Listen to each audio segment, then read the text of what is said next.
कभी सोचा है कि कोयला सबसे पहले किसने खोजा था? यहाँ एक मोड़ है। कोई एक सिंगल हीरो नहीं है। कोयला इंसानों की जिंदगी में अलग अलग जगहों पर अलग अलग समय पर आया, पहले धीरे से, फिर एकदम से। कल्पना करो, जब ऊंची इमारतें और भाप इंजन नहीं थे, लोग नदियों के किनारों और समुद्र तटों पर चमकीले काले पत्थर उठाते थे। जो अब उत्तरी चीन है, वहां के प्रमाण दिखाते हैं कि लोग 3000 साल पहले ईंधन के तौर पर कोयला इस्तेमाल करते थे, शायद देर शांग से शुरुआती जो काल के दौरान। हान राजवंश तक लगभग पहली शताब्दियां ईसा पूर्व और ईसवी में ग्रंथों में ऐसे पत्थरों का जिक्र है जो जलते हैं, वही कोयला है। वहीं दुनिया भर में दूसरी जगहों पर लोग इसे अलग तरीकों से जानते थे। प्राचीन ब्रिटिश और रोमनों को इसका एक अलग पहलू पता था। ब्रिटेन में दूसरी और तीसरी शताब्दी ईस्वी में रोमनों ने हेड्रियन दीवार के साथ किलों में स्थानीय कोयला इस्तेमाल किया। पुरातत्वविदों को स्नानगृहों और लोहार खानों में कोयले के अवशेष मिलते हैं। रोम के बाद मध्ययुगीन इंग्लैंड ने इसकी गति बढ़ाई। उत्तर पूर्वी तट के लोग समुद्री कोयला इकट्ठा करते थे, पानी के नीचे की परतों से बहकर आए टुकड़े। 12वीं और 13वीं शताब्दी तक रिकॉर्डों में लंदन को समुद्री कोयला जहाजों से भेजने की बात है। ये गर्म जलता था और धुएं वाला भी। 1272 में राजा एडवर्ड प्रथम ने लंदन में इसे प्रतिबंधित करने की कोशिश भी की, धुएं की वजह से।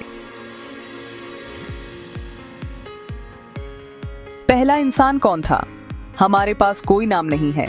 सबसे पहले इसे ढूंढने वाले परिवार और लोहार थे, जिन्होंने महसूस किया कि यह काला पत्थर खाना पका सकता है, घर गर्म कर सकता है और धातु पिघला सकता है।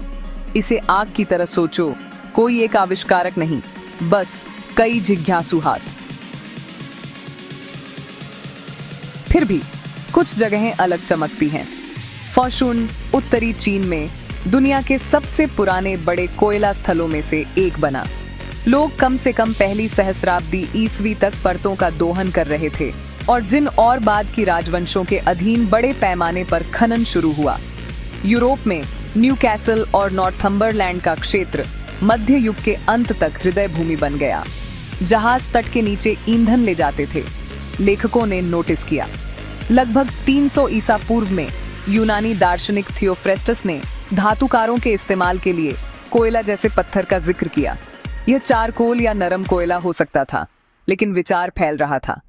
चीन में विश्व कोशकारों और अधिकारियों ने काले पत्थर का वर्णन किया, जो लकड़ी से ज्यादा गर्म और लंबे समय तक जलता था। कोयला इतना जरूरी क्यों था? बढ़ते कस्बों के पास लकड़ी कम पड़ रही थी, कोयला ज्यादा गर्मी देता था और जंगलों को काटने की जरूरत कम। वही शक्ति स्थिर, केंद्रित, विश्वसनीय लौह कारखानों को चलाती रही, कांच निर्माण को ईंधन दिया और आखिर में औद्योगिक क्रांति के भाप इंजन के पीछे की चिंगारी बनी। तो कोयला सबसे पहले किसने खोजा? चीन की प्राचीन समुदायों ने शायद इसे सबसे पहले रोजमर्रा के ईंधन के तौर पर इस्तेमाल किया। रोमनों ने इसे ब्रिटेन में इस्तेमाल किया और मध्ययुगीन खनिकों ने इसे उद्योग बना दिया। कोई एकल नाम नहीं, बस अनेक हाथ, आंखें और आग, और कहानी जारी है। बने रहिए।